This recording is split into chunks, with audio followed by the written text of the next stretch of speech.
My parents were huge music admirers. Finally, I got a present from a friend of my mother who presented me 3 tapes with the recordings of Vladimir Horowitz. That was, for me, definitely my first encounter with him as an artist. Internationally acclaimed pianist Yuliana Avdiva. And I remember that very well, that finally these recordings, after a couple of years, they didn't work anymore because I played them so often. And they were so wonderful for me, so inspiring. And from the very beginning, that was an artist who indeed, with his sound, with his way of performing, somehow it was going directly to my heart like a laser.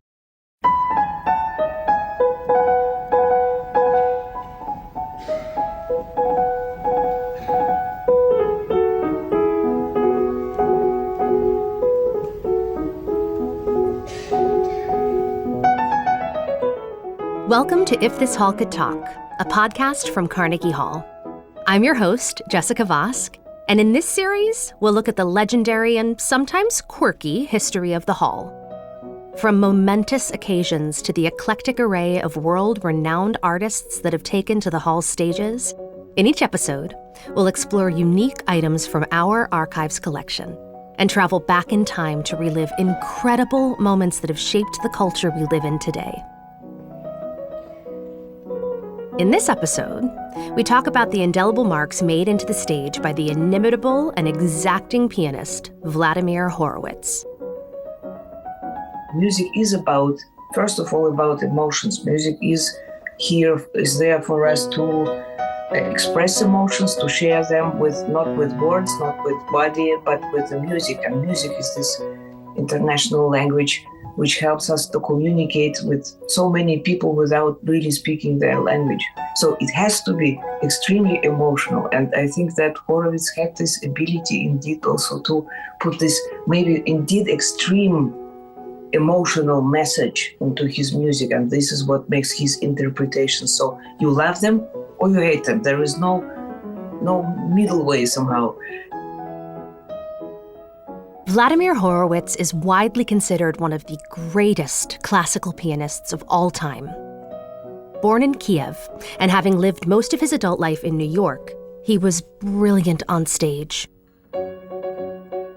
Known for his passion and temper, his long bouts of depression, unforgettable comebacks, and marriage to the daughter of another great virtuoso, Arturo Toscanini.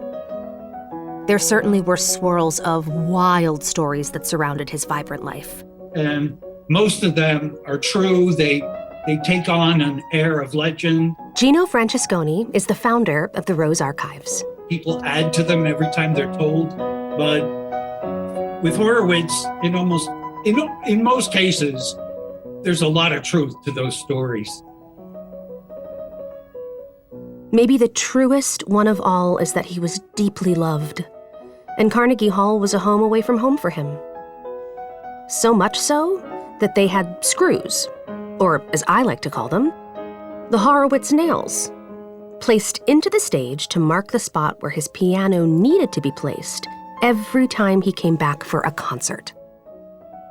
When Horowitz came out of retirement and did his concert in 1965.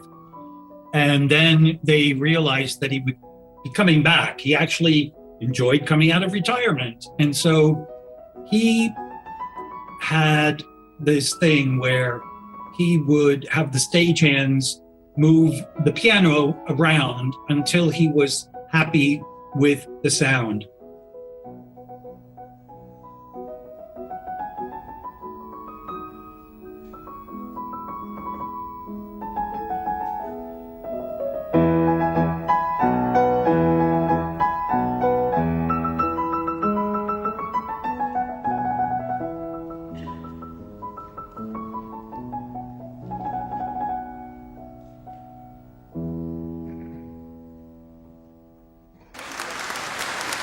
The stagehands back then noticed that he would move the piano. He would ask them to move the piano around, and it always ended up on the same spot. So to help them, they put 3 screws in the stage to mark where the legs of the piano for his piano would go. And he would come back and he would do the same thing all over. He would move the piano. And I'm not talking moving it all over the place. It was just a few inches here and there and up and down. And when all was said and done, they were always over the screws, which was always pretty amazing to me, you know. And so in 1986, when they were replacing the stage floor, one of the stagehands, George MacDonald, decided to cut them out of the stage floor, and he marked them and gave them to me when we were just starting the archives in 1986.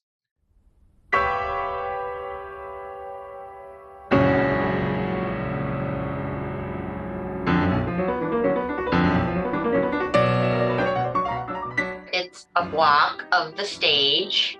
Kathleen Sabagal, director of the archives at Carnegie Hall. I know we often refer to them as nails, but when you do look at it, you can see that it's actually a screw. And you can see where the floor is all worn down. So it is kind of cool to be holding this piece of the stage. For Horowitz to have screws drilled into the stage makes sense. He may be one of the performers that has played most at Carnegie Hall. Archivist Rob Hudson. He had an amazingly long career at Carnegie Hall. There are others that have had their span of years maybe covered more, but Horowitz packed a lot in. I think he performed, I just had this up, 92 times at Carnegie Hall.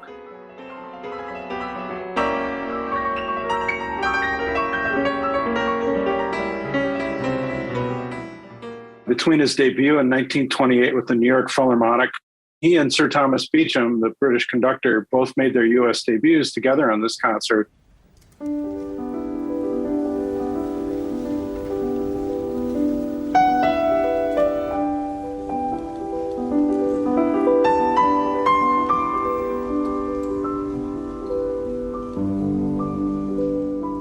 I listened again to his recording of Rachmaninoff, and it was immediately, how can I live without his sound, without his transparency, without his artistry? People loved seeing Horowitz perform. But what exactly made Horowitz so special? I think, first of all, it is his sound. It's very individual, very personal sound.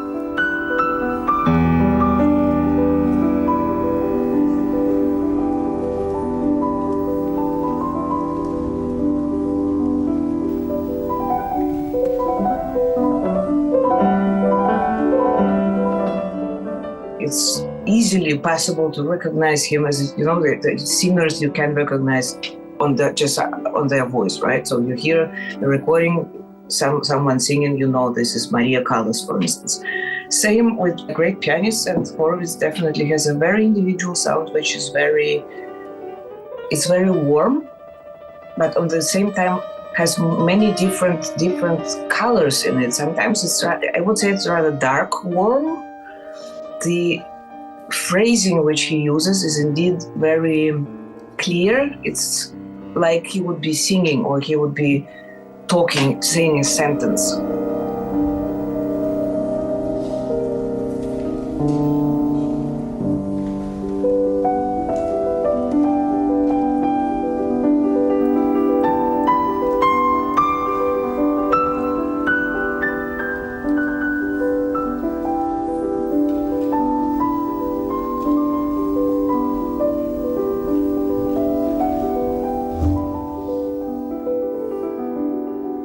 He said, you know, when you play, you have to breathe somewhere. If a singer sang that phrase, he or she would have to breathe somewhere. Pianist Gary Grafman was a student of Horowitz's. Maybe I won't agree with where it is, but you can't just go on like that.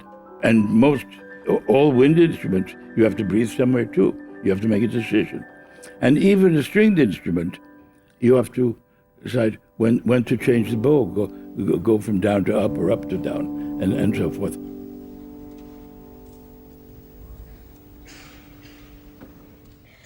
Horowitz liked a very bright sound. He actually liked Carnegie Hall's house piano. Carnegie Hall comes with, when you rent the hall, you get a piano, and it's that piano, you can use that piano. And a lot of people actually loved that piano because so many pianists played it that it actually was kind of broken in and people loved the touch. But Horowitz liked to have that some of the hammers shaved, and we wouldn't allow that. So he got his own piano and took it with him and everywhere he went.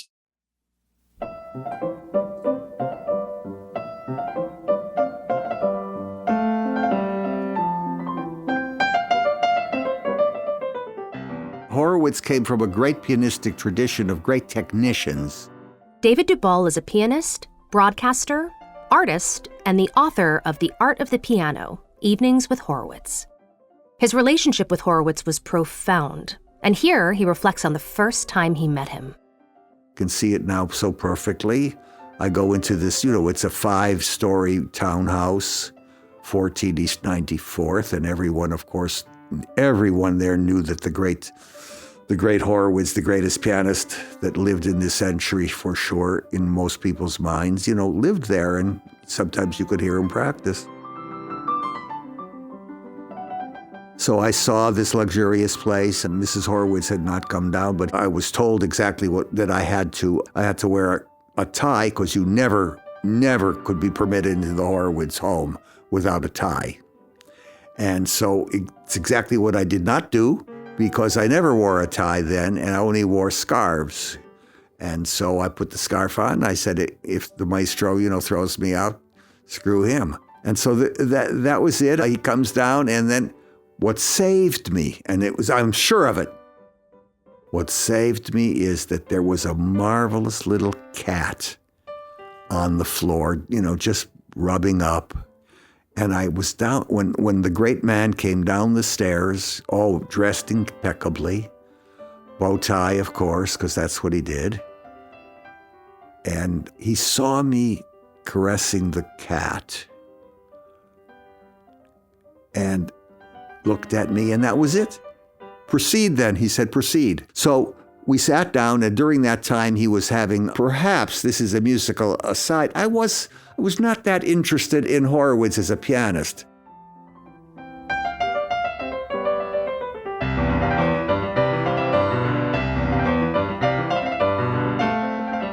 David Dubal did a series of interviews with Horowitz, and they were a great success. I won the Peabody Award for it, and I asked Maestro to, come and be there at the Pierre Hotel, and he said, what time is the ceremony?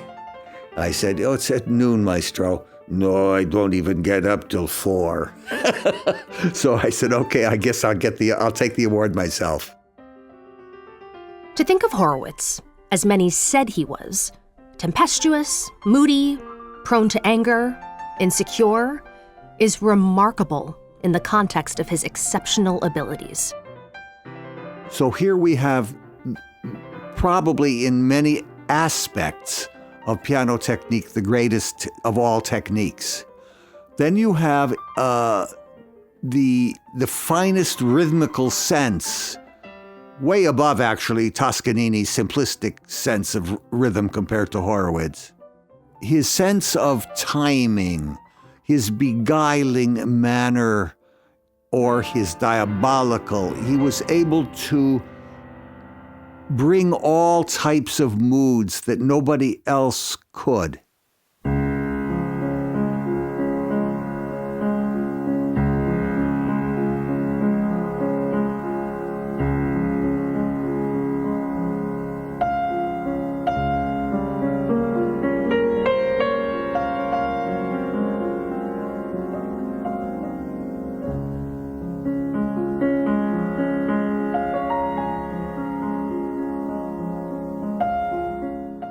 Because it always has this clear intonation where the phrase goes to. It has this, as a human voice, also this special ups and downs. And what is interesting that his also ability to work with so many different voices is amazing, because it doesn't matter how complicated the texture is, this voice, this main idea, main melody, or whatever it is, main motive, always remains so clear, so precise that you always follow it. I think it's a question of great inspiration that he really knew exactly what kind of phrasing he would like to have, what kind of sound.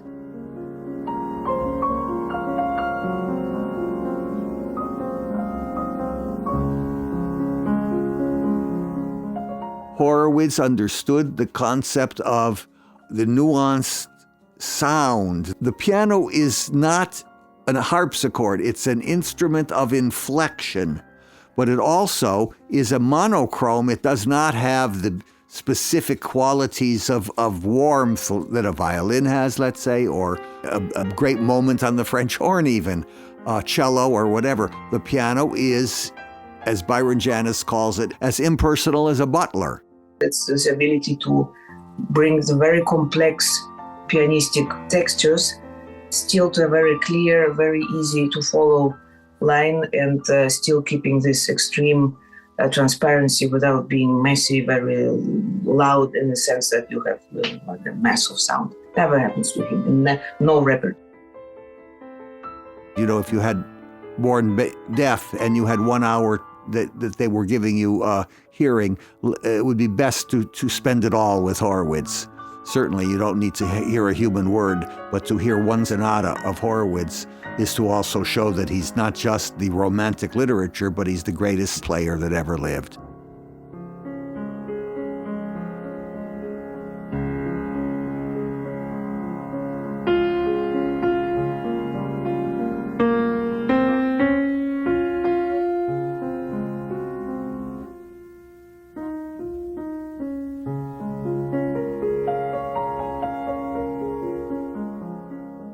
He was one and only.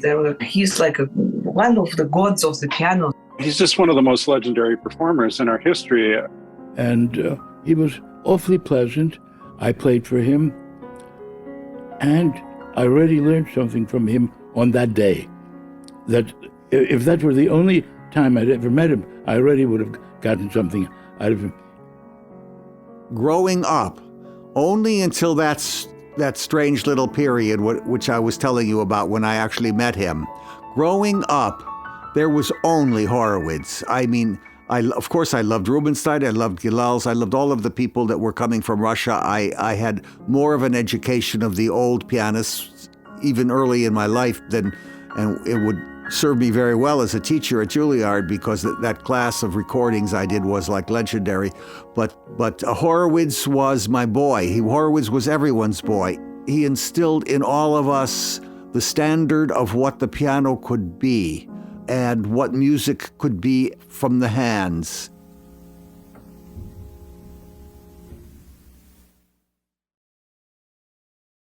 While the placement of the piano was so important to Horowitz, the piano itself was essential. He even traveled with his own tuner. Franz Moore, he was the head piano tuner at Steinway. And if you were on a certain level, when you went on the road, Franz Moore, the tuner, went with you along with your own piano.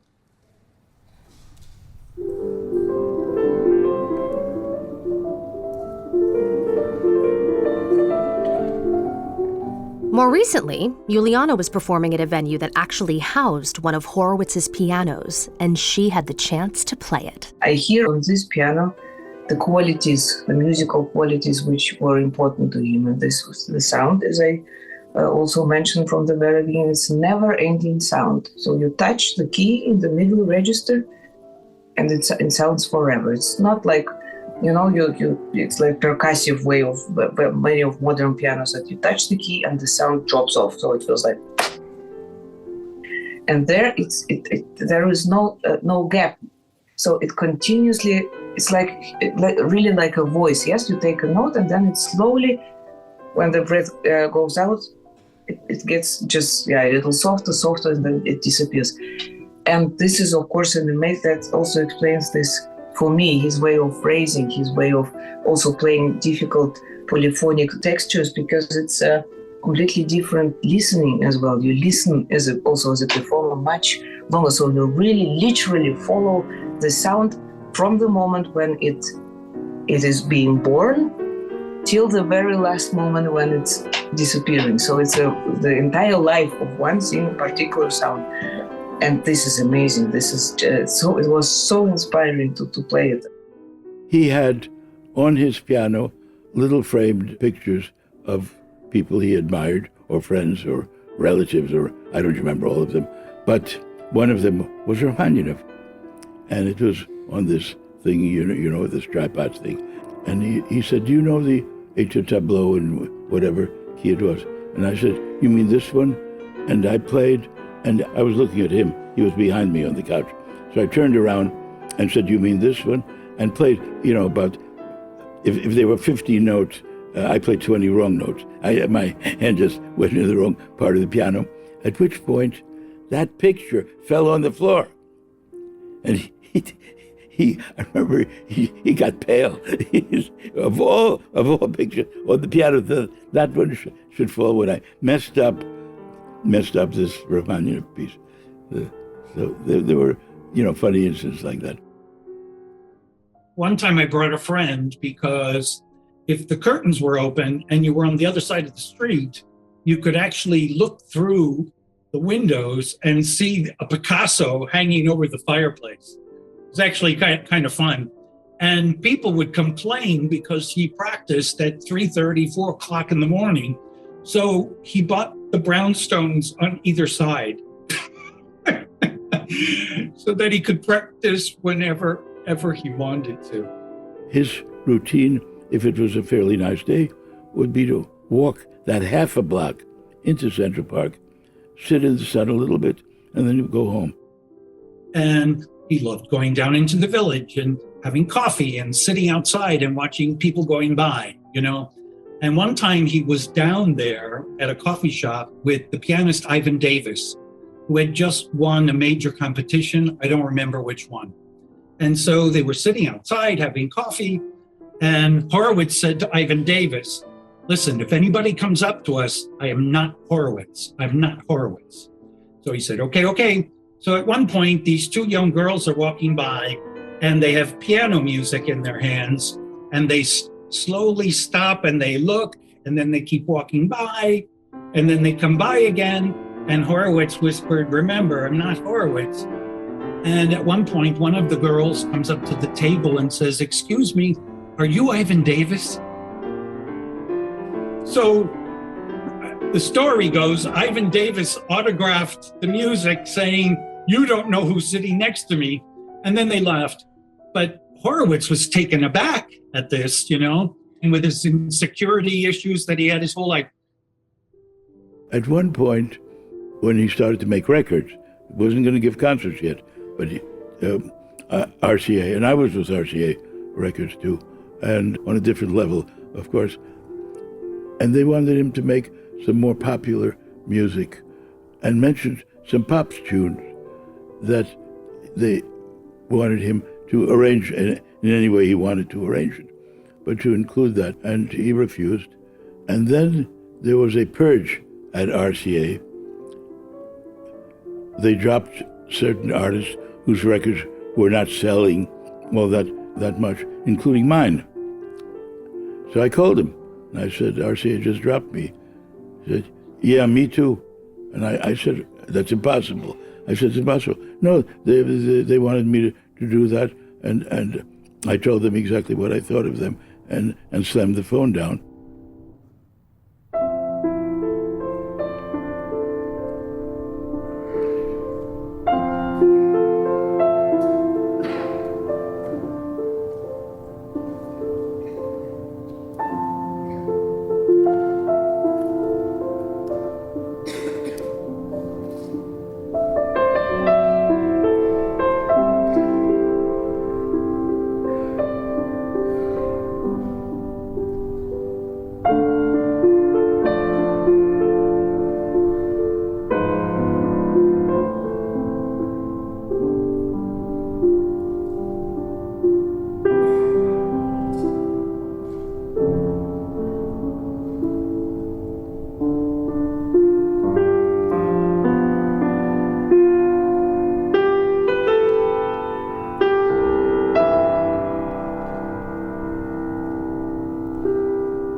Vladimir Horowitz had this ability to truly move people, to make them feel something profound.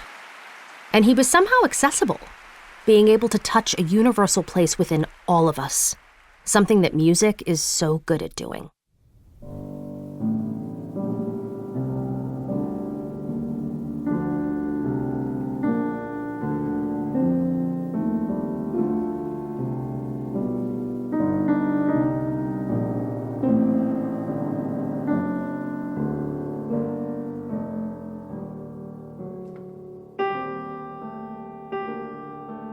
I think that music is this other possibility when also you don't know what to say, or you're very sad, or you're very happy. You can sometimes, the smallest details, there are always maybe in music a phrase from a piece, or maybe an entire piece, or whatever, which you can play and it feels like, oh, I shared it. I think the biggest problem is that many people are scared that if they go to a classical music concert, that maybe they will not understand something. But that is what I think is so important to also from us, from artists, to explain that music is not only about, understanding the form, knowing the background of the piece. No, it's not about that. Music is about much more. It's because it gives you so much. That's why I also think that it's so important for kids, because you can use your fantasy, you can use your imagination, you can imagine a story while you listen to a piece, or you can imagine that you're going to some place where you have never been and maybe you will never be. It's strange to think of somebody of the stature of Horowitz experiencing stage fright or doubts about their performing.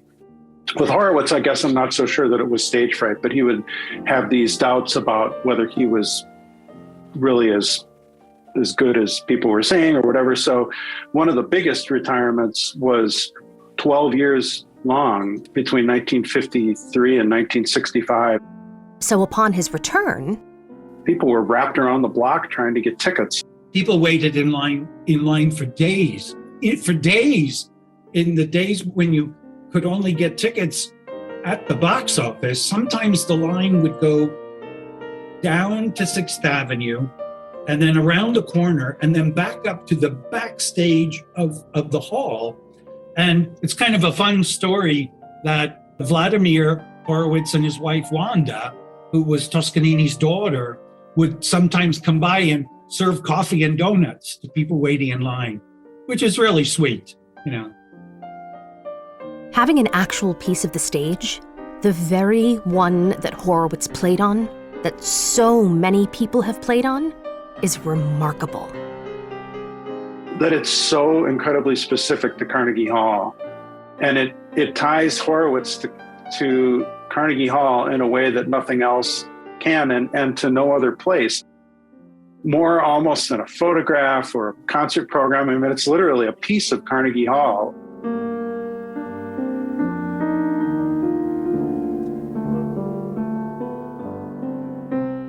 Many thanks to Clive Gillinson and the dedicated staff of Carnegie Hall, as well as guests Gary Grafman, David Dubal, and Yuliana Avdiva.